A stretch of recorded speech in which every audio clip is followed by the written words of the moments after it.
Today on Blue 58, leading up to the NFL draft, everybody seemed to assume the Packers would take a wide receiver at some point, myself included. They didn't, so where does the position stand now? Let's take a look. Blue 58! Hello and welcome to another episode of Blue 58, the one and only podcast of thepowersweep.com. I'm your host, John Meerdink. Very happy to be with you here for another episode. It's time to talk wide receivers. The Packers have 10 of them on their roster right now. 8 of them, if you count Reggie Begelton signing a futures deal before the end of the 2019 season during the playoffs, 8 of them were under contract with the Packers at some point during the 2019 season. If I told you that in February, you probably wouldn't believe me. First, you would say, how are you figuring this out? Are you a time traveler of some sort? And I would say yes. That would lead to an entirely different discussion. But most people, I think, who follow the Packers would be surprised to learn from someone coming back from May 2020 to February and telling them that the Packers really didn't do much at receiver over draft weekend. They added one undrafted free agent. You'd also probably be interested to know about this pandemic that's going on. But again, that's an entirely different set of questions for this time-traveling draft analyst that we're talking about.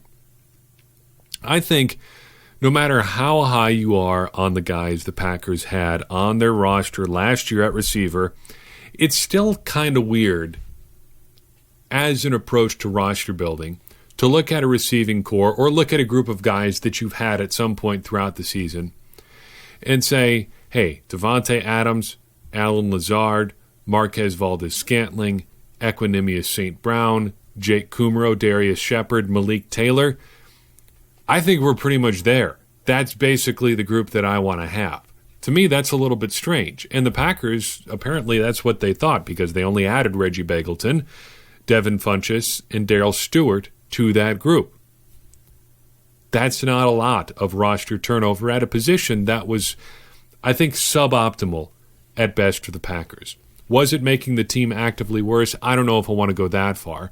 I think it's fair to say that the wide receiver position could have been better in 2019.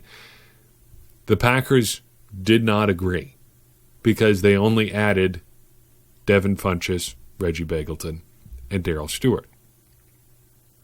It sure is a ballsy approach by Brian Gutekunst to say, hey, we've got an aging Hall of Fame quarterback, and we're going to make it easy for this guy by trying to set up the pass with the run with big bruising backs, a strong offensive line, and receivers that can just bully guys when everyone else in the NFL is going the opposite direction. We want to really open things up on offense by having a lot of good receivers on the field, a lot of speed. The Packers aren't going that direction. But all that approach stuff aside, this is the group we've got. Barring something incredibly unforeseen between now and the start of training camp, whenever that might be, this is going to be the receiving group that the Packers are going to go into 2020 with. So what do we make of this group? I think we got to go player by player through this and really talk about who these guys are. I think there are 3 main categories here, and then one guy who's kind of in a category all by himself. The categories are, put him on the roster, I'm curious, and I've seen enough. Guys who are going to end up on the roster are pretty straightforward, but I only think there's 2 of them right now. Guys, and this is not necessarily that there aren't guys in other groups that are going to be basically locks to make the roster, but these are guys that we know a lot about because we've seen them around, and we don't need to see anything more because we know that they're good. So for me, that's Davante Adams and Allen Lazard. Davante Adams, of course. He's not going to not make the roster, so we don't even need to talk about Davante Adams. Allen Lazard, too, kind of a pretty well-known commodity. He seemed to be one of the few receivers Aaron Rodgers seemed to trust in 2019. Big, athletic, can be productive. Maybe not the guy you want to be your number 2. Maybe not a guy you want to be your number 3. But you know what you're getting in Allen Lazard, and he can do a lot of really nice things. Those are the guys that I feel like we know a lot about, enough that you can just say, yep, put them on the roster, and we're pretty much good to go. There's a few more guys that I'm curious about. And I would say that I'm very curious about Reggie Begelton. Matt Schneidman of The Athletic did a great piece on Begelton's journey to this point, the adversity he went through, and it's really easy to see why he might have a little bit of a different perspective on a football career than most players coming into the league. He's not technically a rookie for reasons that really don't merit any explanation. He's considered a first-year player, but he's had a long road to get here. He had a long road just to get to the CFL. He had a long road just to get to Lamar University. Rough road for Reggie Begelton, but check out the story. You can see why he seems to be a pretty resilient guy. The question is he going to be any good in the NFL? There are reasons to be skeptical, and at least one reason, I think, to be very encouraged. So you see all the raw numbers from him in Canada. Hundreds of receptions, what seems like a lot of yards, though they do play a longer season. It's more passing-oriented even than the pass-oriented NFL. It's hard to put those numbers in context, so just kind of lay all that aside. Here's, I think, the context you need for Reggie Begelton's career prospects moving forward. Since 1990, there have been 11 wide receivers to have 10 or more catches playing in their first NFL season at age 26 or older. That's the age that Begelton's going to be in 2019. So that's a pretty slim group.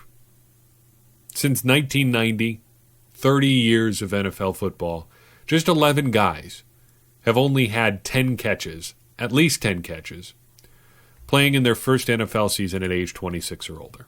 Not a lot of guys are making productive debuts this late in their 20s. But it can happen. In fact, it happened very recently. It happened last year in the NFL. Last year, there were 2 players in the NFL who played their first real NFL football at age 26. Byron Pringle for the Super Bowl champion Kansas City Chiefs, and Duke Williams of the Buffalo Bills.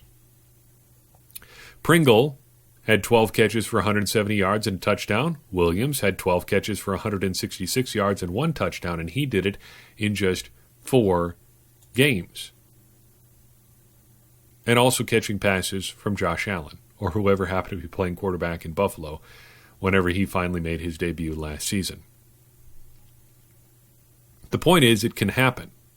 And Duke Williams should be especially encouraging for people rooting for Reggie Begelton to succeed, because Williams is a former CFL wide receiver. Williams led the CFL in receiving in 2018. Williams also happens to be significantly bigger than Reggie Begelton, but broadly speaking, they're fairly similar in their paths to the NFL. There are some broad strokes that would lead you to believe that it is at least possible for Begelton to make this roster. I think also working in his favor is something that I have harped on for a long time with the Packers. They don't have a very diverse receiving group. They have a lot of tall, long strider type guys. Begelton is not that. And if the Packers want to do anything with a more traditional slot receiver, he might be that guy. There's also the possibility that the Packers want to go really big in the slot. And that is where I think Devin Funchess makes me really curious. He can do basically all the things that Jimmy Graham was supposed to do, except more athletically, or really athletically at all. Just a big guy who can get vertical, who can line up on the outside, who can line up in the slot, who can find soft spots over the middle, who could just be a physical mismatch for opposing defenses. And his hands are probably better than you've been led to believe. The book on Devin Funchess is that he has a case of the drops now and then, which is true, but he also wasn't playing with an ideal quarterback situation in Carolina. According to Sports Information Solutions, in his last full season, and I realize we are going back here a ways, but in his last full season, 2018, Devin Funchess caught 81% of the catchable balls thrown his way. Those are balls that are deemed to have a reasonable chance at being caught by the intended receiver. For comparison's sake, Davante Adams caught 83% of the balls, catchable balls thrown his way last year. Now, he did have a little bit of a down season. Not a bad season, almost said bad, but a little bit of a down season for his standards. But he's been in that ballpark, usually a little bit higher, sure. But Funchess, if he can be almost as good as a bad year for Davante Adams, a down year for Davante Adams in terms of just catching the ball, I think that's just fine. I'm also very curious to see what we get from Equanimeous St. Brown in 2020. I think he was better than people think in 2018, and I think people think he was pretty good. He had 10 explosive plays, according to our numbers. Those are receptions of 16 or more yards. That was tied for fourth on the Packers in 2018, behind just Adams, Aaron Jones, and Jimmy Graham, believe it or not. He also had a stretch of 5 in 3 games at one point. I think he's a bigger play guy even than Marquez Valdes-Scantling. His average depth of target was 13.9 yards in 2018, a full yard further down the field than MVS, and MVS also had more yards after the catch than Equanimeous St. Brown did. So St. Brown was doing a lot more damage through the air than MVS was. He was going deeper down the field, and that's something the Packers can always use more of. I'm intrigued to see what he does a year removed from a pretty bad injury. Finally, I'm also curious to see what we might be able to get out of Malik Taylor. You may have forgotten a little bit about him, but he was a factor in the preseason last year, kind of lost a bit of a numbers game at wide receiver.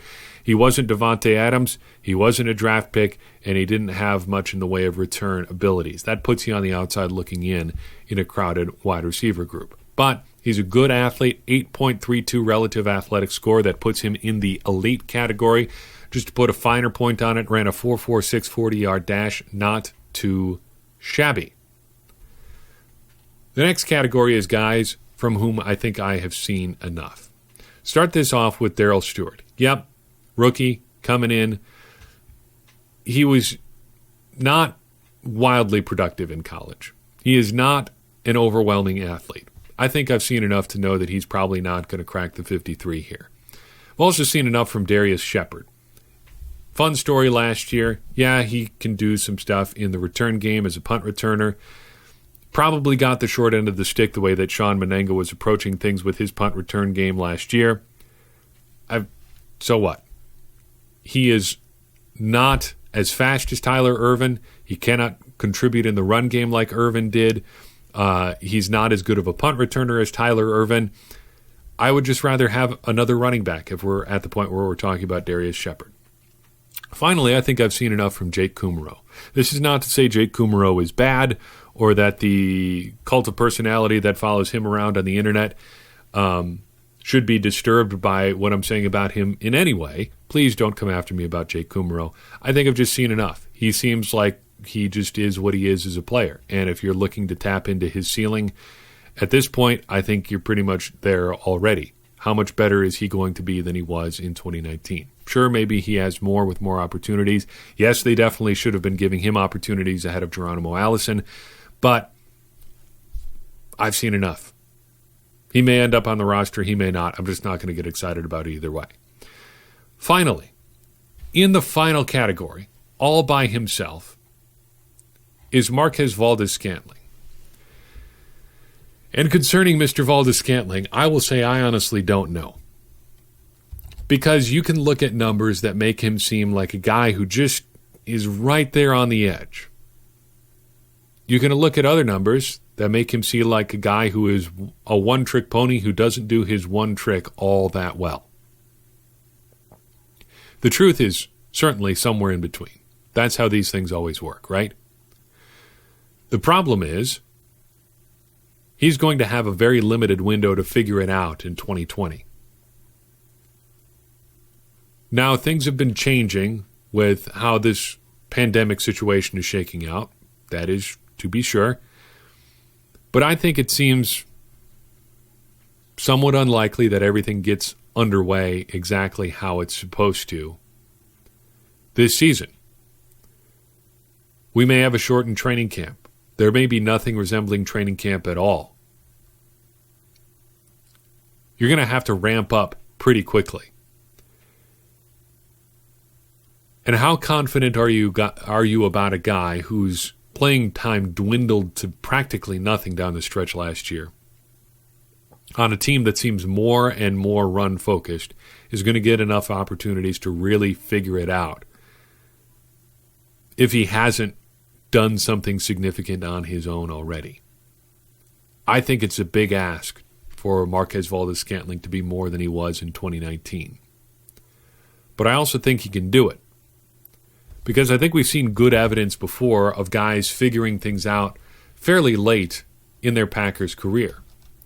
It's not exactly late, but James Jones comes to mind as a guy who had some struggles early for the Packers, but kind of put things together as time went on. You'll remember drops were a big problem for James Jones for most of his first 4 years in the NFL. Other than 2008, a season in which he only played 10 games, James Jones never caught more than 58% of the balls thrown his way in a given year. That jumped all the way up to almost 70% in 2011. He figured it out. He got his head screwed on right. He acknowledged that focus was an issue for him sometimes. I don't know if that's the issue for Marquez Valdes-Scantling, but seems like it could be. There's something there, potentially, that he could get figured out.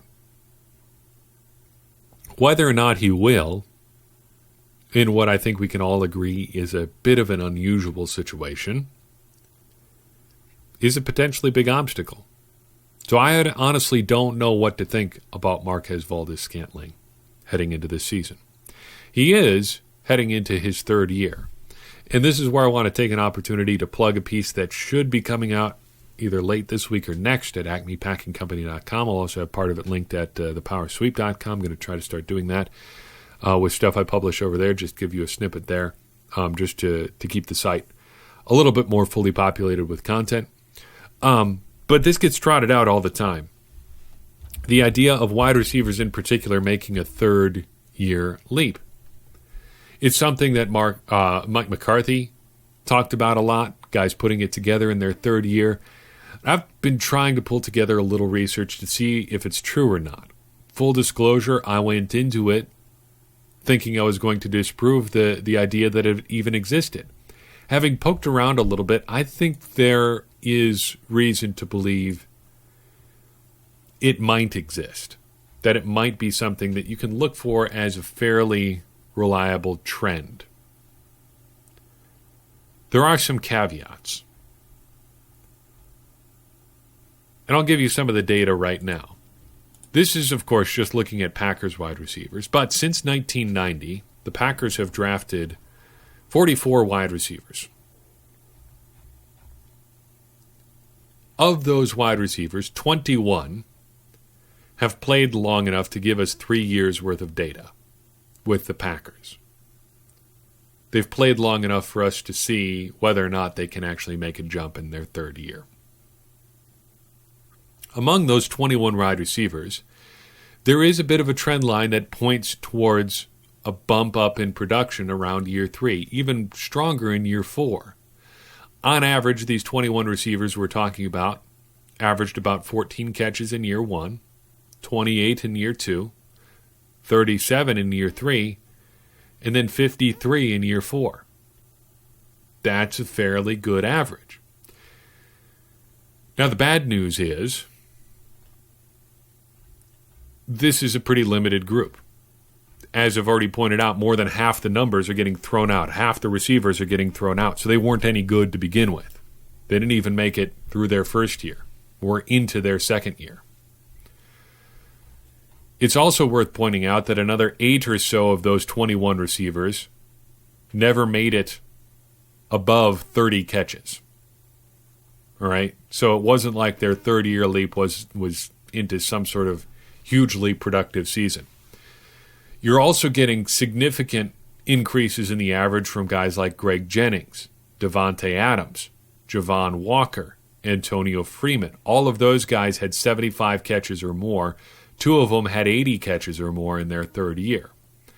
You're also getting some numbers screwed up from a guy like Bill Schrader, who in his third year had 74 catches, but oops, hold on a second, his third year in the NFL was actually his 6th year, because he was drafted in 1994, but didn't start actually playing until 1997. Spent some time on the practice squad. So, yes, some guys do make a jump in their third year, but a lot of those guys were pretty good already, and many of them just had to wait until the depth chart cleared up ahead of them. For guys like Equanimeous St. Brown or Marquez Valdes-Scantling, I'm not sure that's going to be the case. Both of those guys have had opportunities already, and the depth chart doesn't look all that different ahead of them than it did in their rookie year or their second year. Heck, if Marquez Valdes-Scantling couldn't figure out a way to contribute or get on the field last year, I think it's fair to wonder why you would assume he's going to make a jump in his third year. Again, though, we haven't fully finished the piece. I've got a couple more research things I want to look into to see what factors led to guys really jumping, but keep an eye out for that. I will link to it the next time we have an episode. I also wanted to take a second to talk about a piece that I have published already at acmepackingcompany.com, and it concerns an entirely different part of the football team, young edge rushers. So we talked about this back in our roster preview episode a couple episodes back, but I think this is one of the most wide open position groups on the team. Other than Za'Darius and Preston Smith, the Packers have no proven edge rushers. And other than the Smiths and Rashawn Gary, there is nobody on this Packers roster who can even come close to saying they have an inside track on a roster spot. So I think there are a few guys who we can look at as being real potential factors on the edge. There are enough qualifiers in that sentence? I think so. Don't need to add any more. But I think there are 5 worth looking at. Randy Ramsey, Greg Roberts, Jonathan Garvin, Tipa Galeai, and Delonte Scott. Ramsey and Roberts, you might remember as holdovers from last year. Ramsey a little bit smaller, 6'3", 238. Roberts, big dude, 6'5", 258. Ramsey can line up a little bit more versatilely. Roberts, more of a traditional big edge. Neither of them really did anything worth speaking about in 2019, but the fact that they were around in 2019 might give them a bit of a leg up. Then you've got Garvin, Galeai, and Scott. Garvin, worth mentioning first because he is a draft pick. He was productive at Miami. He's long. He's a good athlete. A bit of an inconsistent rusher. Galeai, very light, 229 pounds at 6'5". A bit more productive even than Garvin, but not quite as athletic. And finally, Delonte Scott has a little bit of both Garvin and Galeai. 6'5", 246, consistent performer at SMU. We don't have testing numbers on him, but he looks to be a pretty good athlete. But more importantly, you can follow the numbers. If you're looking for one indicator of whether or not a guy has a realistic shot to make the roster, look at what the Packers do with bonuses. The Packers do give out signing bonuses on occasion to undrafted rookie free agents. They gave out signing bonuses last year to both Randy Ramsey and Greg Roberts. Delonte Scott, among the new arrivals at edge this year, is the only one to get a signing bonus. Garvin will get one when he signs his draft pick deal, but as an undrafted free agent, Scott got a signing bonus. He also had part of his 2020 salary guaranteed should he make the roster. You have to think the Packers like his chances. And I think there's a good chance that one or several of these guys will end up on the roster at some point in 2020. Check out the full piece. It is worth reading, I think, at acmepackingcompany.com. I will link to it in your show notes. So all I've got for you in this episode. Wanted to take a second to tell you that there's a fairly good chance this is going to be it for episodes this week. If that is indeed the case, we're going to start next week doing one chapter of Take Your Eye Off the Ball every episode, because I want to start working through this book a little bit faster. We're going a little bit slower than I would have liked, just one chapter a week. So if we get an episode out later this week, we'll do chapter 5 then. If not, we'll start with chapter 5 for next week, and then just do one episode or one per episode after that whenever episodes happen to come out. But in the meantime, if you enjoyed this episode, if this content made a difference for you, if you think somebody else would enjoy it, do us a favor and share it with somebody, because that's how we continue this conversation, get more people involved in the conversation, and really help everybody become smarter Packers fans. Because, as I always say, smarter Packers fans are better Packers fans, and better Packers fans are what we all want to be. I'm your host, John Meerdink. We will see you next time on Blue 58.